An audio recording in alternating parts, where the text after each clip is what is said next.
بسم اللہ الرحمن الرحیم۔ السلام علیکم، میری آپ سبھی سے التجا ہے کہ ایک مرتبہ درود ابراہیمی پڑھ لیجیے گا۔ بسم اللہ الرحمن الرحیم۔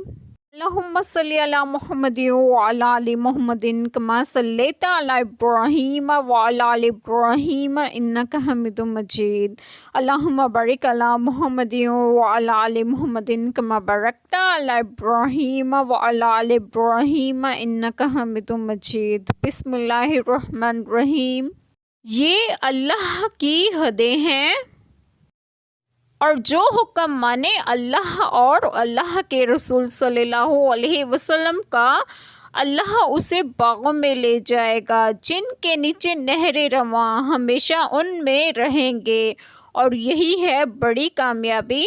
بسم اللہ الرحمن الرحیم۔ آج جو بات میں آپ لوگوں سے ڈسکس کروں گی وہ یہ ہے کہ اس آیت کریمہ میں ہے کہ جو لوگ اللہ تعالیٰ کی حدوں کو قائم کرتے ہیں، جن کا ذکر قرآن پاک میں ہے، چاہے وہ یتیموں کے مال کی حدیں ہوں یا پھر وراثت کے بارے میں ہوں یا کسی بھی بات کا جن میں اللہ تعالیٰ کی حدیں قائم ہوں، تو جو لوگ اللہ تعالیٰ اور رسول پاک صلی اللہ علیہ وسلم کے حکم کو مانیں گے تو ایسے لوگوں کو اور نیک اور صالحین لوگوں کو جنت کی بشارت ہے، جن کے نیچے نہریں رواں ہوں گی اور وہ ہمیشہ اس میں رہیں گے، اور یہ سب سے بڑی کامیابی ہے۔ بے شک اللہ تعالیٰ ہم سب کے تمام گناہوں کو معاف فرمائے اور ہم صراط مستقیم کی راہ پر گامزن کریں، اور آپ سب کو آپ کے گھر میں خوش و خرم رکھیں اور صحت و تندرستگی بھی دیں۔ آمین۔ جزاک اللہ خیر۔